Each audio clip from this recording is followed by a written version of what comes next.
This is Northern Michigan Connections, a service of McDonald Garber Broadcasting. Our goal is to connect you with organizations who are providing unique services to the residents of Northern Michigan. I'm Tim Nixon. Welcome to Northern Michigan Connections. Patrick McGann, Executive Director of Harbor Hall, and Catherine Sommerfeld, who works in marketing, and sounds like you probably do a lot of things around Harbor Hall. So we're glad to have you in the studio with us today. And Northern Connections is letting people know what is in Northern Michigan as resources, as aids, as help, as something that maybe they can even get involved with. You probably don't see a need for any more involvement, do you? Well, any more involvement? Yeah. We want people to get involved. If that's what you're referring to. Yeah. Getting people to just introducing ourselves to new people. Yeah. Okay. Harbor Hall has been around how long? We were first incorporated in December of 1973. So what is that, 44 years now? Yeah. We've been around a little bit. And when it started, what was the motivation? Well, it was a group of community people that incorporated, and the whole mission was to help addicts and people that were suffering from addiction to put their lives back together. You know, the mission statement today has virtually been unchanged since it was first written in 1973. So a group of people got together and said, hey, we need to do this, and they did it. And they did it, yes. Okay, you weren't here then? No. I was in high school then. Okay. Now, you've been here how long? I came to Harbor Hall in 1999, so I'm coming up on 19 years with the organization. That'll be in June.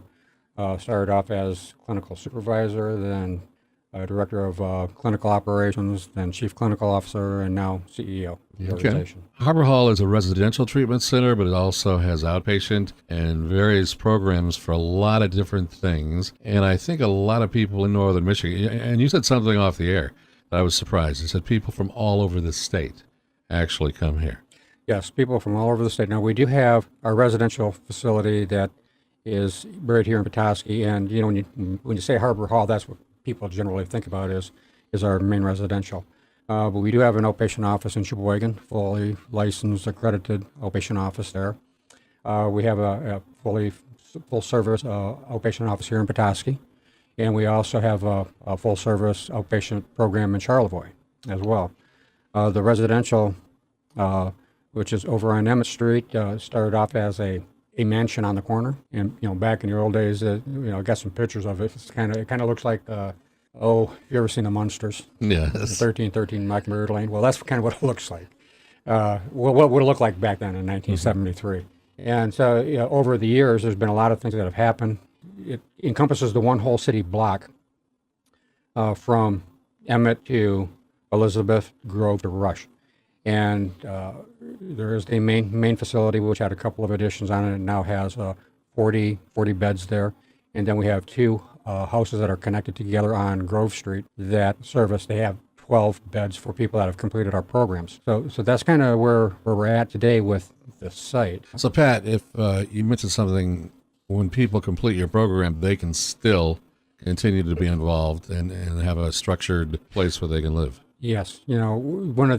Over the years, treatment for addictions was generally 6 months or longer. Now, one thing that we know about people getting into recovery is that it takes time, and it just doesn't happen overnight. People don't get into their issues overnight, so recovery is pretty similar. What we really want to do is to buy time. Now we have a 90-day program, or up to 90 days. That's the longest that somebody can stay there. When I first started working there, we had a 6-month program, and then it got because of funding things and all that. It got tapered down to 90 days, and we're still able to function at 90-day capacity with variable lengths in between, depending on what a person's needs are.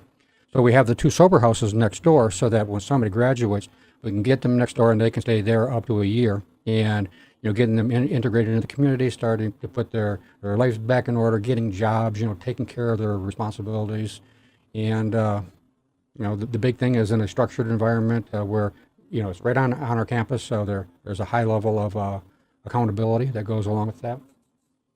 So yeah, it's all about creating time. So if we get somebody into our program for a 90-day length of stay, then we can potentially draw that out for another year. and in a safe environment. So that improves the odds much greater when those kinds of systems are put into place. Do they pay for any part of this? Well, As a patient, I should. when they come into our program, they're screened. We have a variety of contracts with the different PHIPs, that's the prepaid, or PIHP, prepaid inpatient health plans throughout the state, which is Medicaid and Block Grant and Healthy Michigan funds, which is the expanded Medicaid, which came about a few years ago. And roughly 95% of our folks that come through our programs are funded in through one of those things or one of those contracts. We do have other contracts like with Access to Recovery, which is a Native American program. We have a variety of different contracts with drug courts, so we'll get some drug court folks in, local as well as out of town. Let's see, we have a couple of other kinds of contracts with a couple of Native American tribes, the Potawatomi tribe down in the Midland area. Also, we have a funding source through them. But it doesn't cost the patients. So it doesn't cost them. It's being funded through the Medicaid funds, Yeah. through the state monies or the federal monies. We do have some self-pays. Those are not very, very many. We also, when a person goes into our sober living facility, then they are required to pay rent. Okay. Have to go out and get a job. The rent is, the room and board, so it's pretty nominal. But it's room and board. But it's about taking control of your life, doing what you need to do to take care of what you need, so that you get off of the assistance that a lot of folks tend to be on when they get to us. You mentioned room and board. You must have kitchen facilities. Do the guys work in it, or do the people that work in it, or do you have staff that works in it, or is it a combination? Combination of the two. We have a full-time chef, and we have a part-time assistant chef, and they do a wonderful job, and they plan all the meals, and we have a dietitian come in and check out our menus and make sure that the foods are nutritious and that there's a good variety of different types of foods. But there's also chores that have to be completed. So one of the things that the residents will be doing, we have the cooks preparing the meals. The residents will serve, and then they do the cleanups and the dishwashing and making sure the dining area is cleaned up after every meal. And so there's a mixture of staff and clients participating in it. We have a therapeutic milieu, and with that milieu, we want the residents there to basically take ownership of the house. And we're there and we're overseeing everything, but we're all, at the same time, want to work on a safe environment with their communications and assertiveness. And if there's any anger stuff, well, I'll tell you what, it sure will come out. And we take all of that stuff and we view it in a therapeutic fashion to help people change their idea on how they're living their lives. But being part of that patient community and being involved in the chores and serving your fellows, it tends to bring them together. So that's like a band of brothers. Yeah. You work with the police departments and the different agencies like that. I mean, they're aware of where you are, but yeah, they're definitely aware of us. Actually, we work pretty closely with the Department of Public Safety here in Petoskey. They are well aware of us. We use them quite often for a variety of different things, and it's not always bad things. I mean, occasionally somebody will have to be taken out and in handcuffs. But that's those folks that don't really have a desire to do anything different. But they're there for a wide variety of things. If we have somebody that goes into an acute crisis where they need emergency medical, then we contact 911. They send the ambulance over along with the squad car and sometimes a fire truck, and they'll do whatever. But they're well aware of who we are and what we do and why we're in the community, and I think we get nothing but really strong support from the Department of Public Safety. mental health is something that some people have issues with and balance as far as chemistry, brain chemistry, things like that. There's different things that might motivate or stimulate something, but behavior is also part of it often, as far as drinking or abuse of drugs, stuff like that. Do you find that there are resistances to those kinds of change?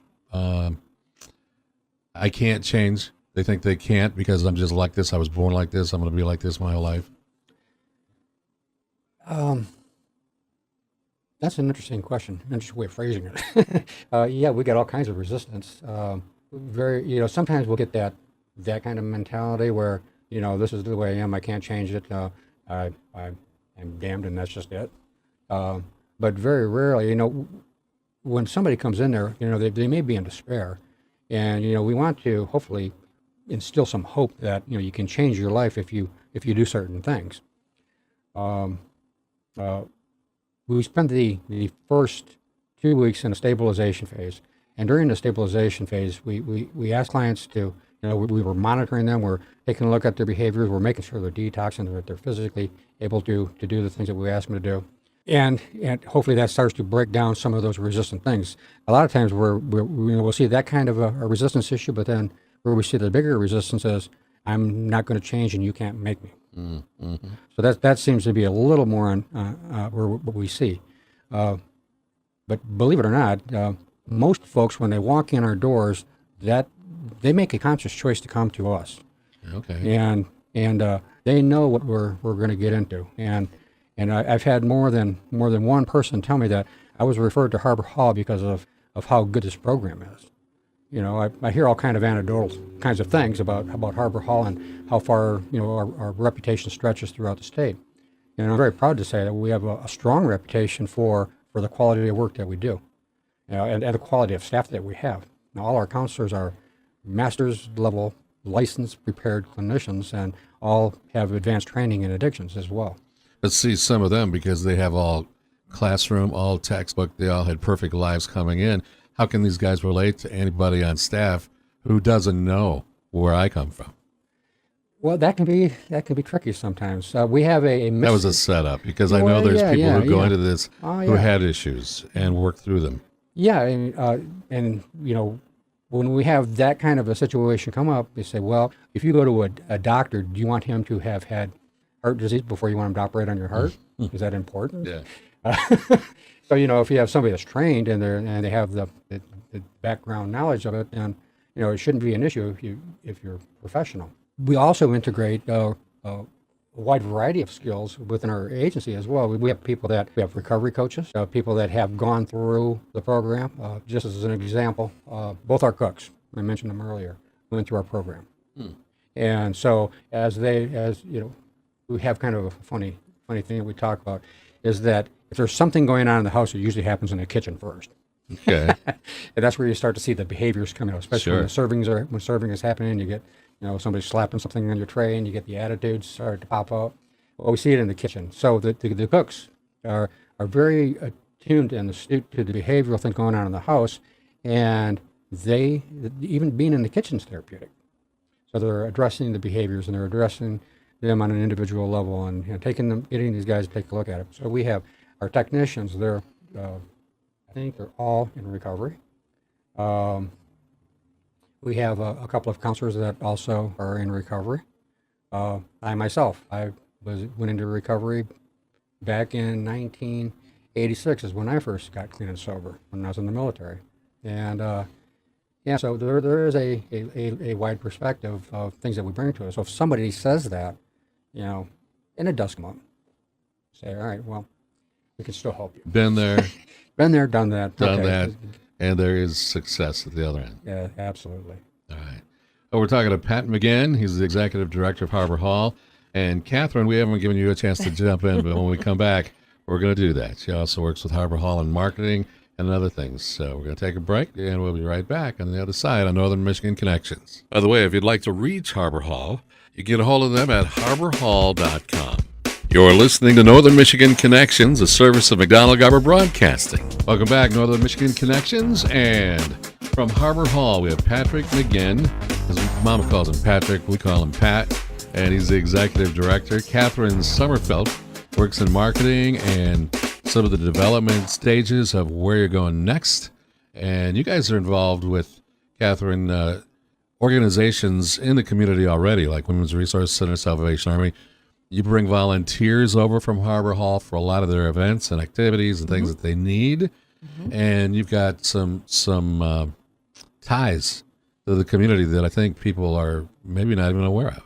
Yeah, I think one of the nice things is that creating those community partnerships has always been important, as well as the need to serve as a part of the recovery process. I think it helps the residents get more engaged and accountable for themselves as well as others. And, certainly Pat could probably speak to it better than I could, but that's one of the really important things that we try to maintain at Harbor Hall is those community connections. Yeah. Yeah, we have a lot of support in the community. We have a volunteer program that we'll send guys over to the Salvation Army, and they'll do a wide variety of things for them. But there's a give and take in all of that. So we go over there and we serve them, and they serve us as well. So once a month, the Salvation Army puts on a dinner for the guys, and it's really kind of cool. So they'll go over there and they'll pray over the meal, and then have a meal, and then have an AA meeting after the meal over at the Salvation Army. One of the really neat things is we have a really cool relationship with Camp Daggett. And, it started off several years ago just going out and cleaning up in the springtime, and then they would give us a fun day. And Brett Marlett over at Camp Daggett has been wonderfully supportive, but it's more than that. It's more than just support. It's enthusiastic. Maybe that's the word I'm looking for. Enthusiastic about what we do with them. So, now we are going out there just about every weekend, doing a variety of things to help Camp Daggett. We got maple syrup season coming up, and we'll be sending groups of guys over there to learn how to. They're going to learn a skill. Learn how to tap some trees and boil it down. Going to bring some back. Yeah. To you. So it's kind of fun. It's kind of fun stuff. We have, we work with the college, and we use their facilities quite often. And at the same time, we will send guys up to the college for whatever they need to happen. It needs to happen. We will send guys to the Women's Resource Center a couple of times a week to work in a store or work on the trucks or sorting or doing whatever they need to do. We send guys to the Mana Project, and that's a couple of times a week as well. And that's a give and take situation as well. So these are, some of the community partners we have, but it's more than just that. I mean, I know I'm leaving out a lot of folks, but we can go all the way out to, we have a really cool thing with Shepler's Ferry. And so we don't really volunteer for them, but they're very, very generous in what they provide to Harbor Hall in terms of getting guys over the island doing something different. So we have a recreation program that gets these guys out into the community and doing a wide variety of things. Canoeing. We do the Jordan River a couple of times a year. And golf outings. And that generously donated time on for the green fees. It's things like that, and it's a pretty special relationship that we have with a lot of our community partners. I would think one of the good things out of that is the age group that I see often involved, or what? Well, the average age is 32. Okay. But we have, it's 18 to 88. Okay. A lot of these guys who need to be active, and not just the classroom, and not just giving them theory, but getting involved in the kind of things you just talked about. In their past, they didn't go on a canoe trip without a 6-pack or a 12-pack or a 24-pack, or go camping or go to Shepler's or anything else like you just mentioned. All the things you just said, they can see that they actually can live and socialize, be active without having to slip back into their whatever the situation is. So there's a benefit even in that, I think. Activity is so important. We don't want idle minds creates havoc. Yeah. Your connections, Catherine. You were talking earlier about Hazelton and what was. So Harbor Hall recently partnered up with the Hazelden Betty Ford Foundation, and they are now a member of their patient care network.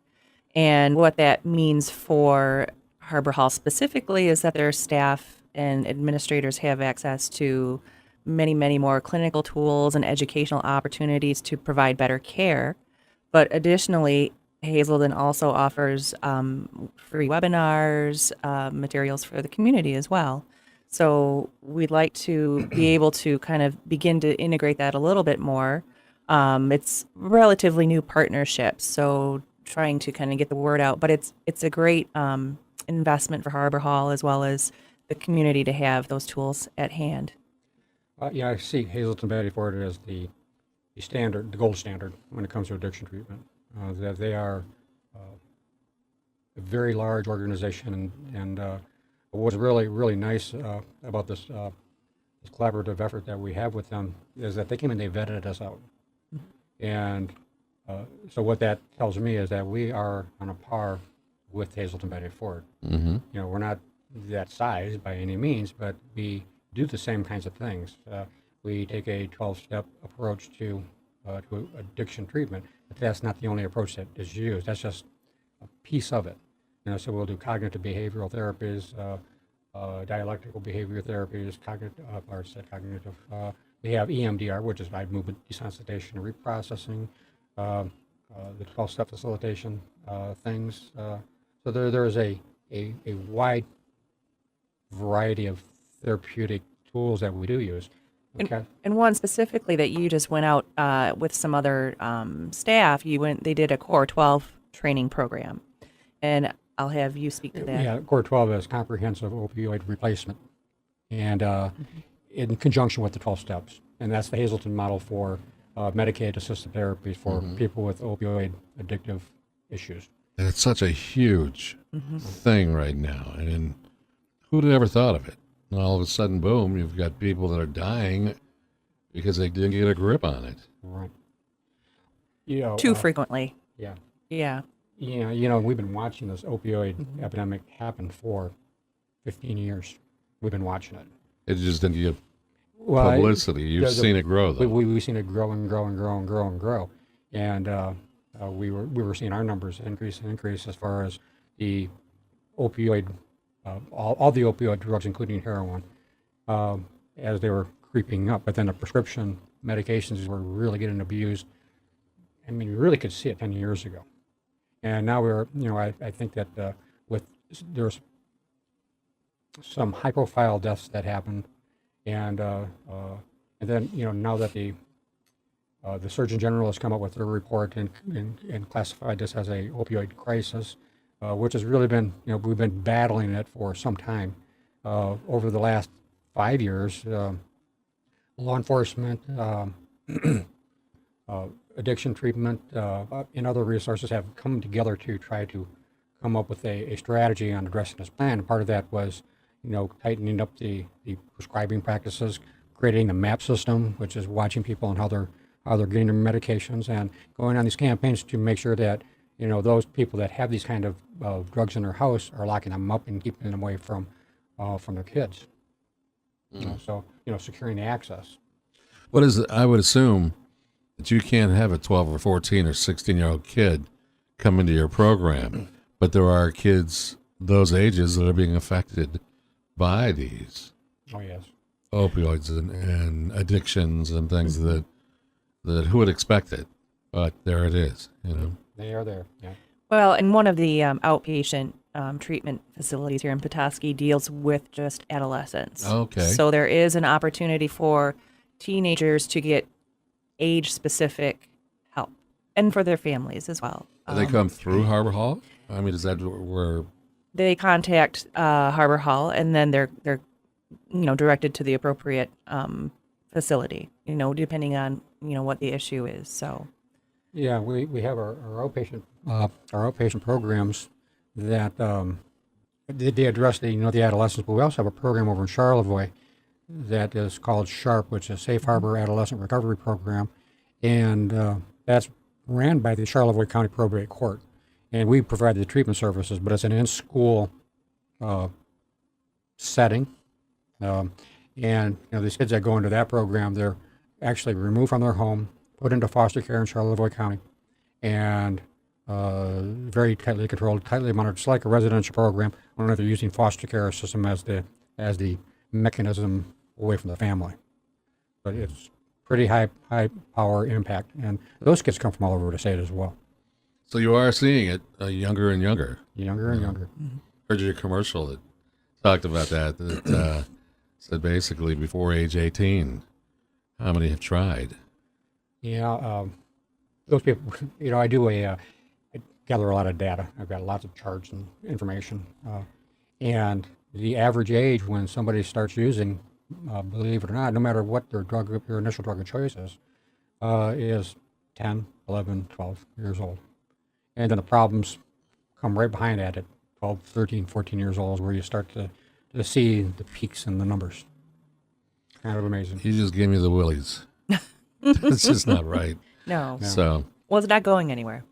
And the sad thing is it's increasing. I wish to say that you weren't as busy as you are.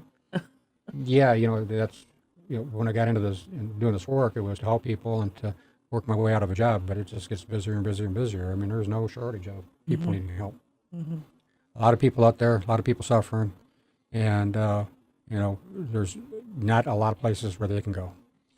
we're going to have you back to Northern Michigan Connections another time because there were, I know, things that we didn't get to, but we're just out of time. But we'll have you back again, okay? Sounds you. great. All right. Thanks. Patrick McGann, Executive Director, and Catherine Sommerfeld, Marketing for Harbor Hall. And thank you for being on McDonald-Garber Broadcasting's Northern Michigan's Connections. Thank you. By the way, if you'd like to reach Harbor Hall, you can get a hold of them at harborhall.com. You've been listening to Northern Michigan Connections, a service of McDonald-Garber Broadcasting, connecting you with organizations who are providing unique services to the residents of Northern Michigan. If you have questions or comments about today's show, contact Carrie.Davis at 106khq.com.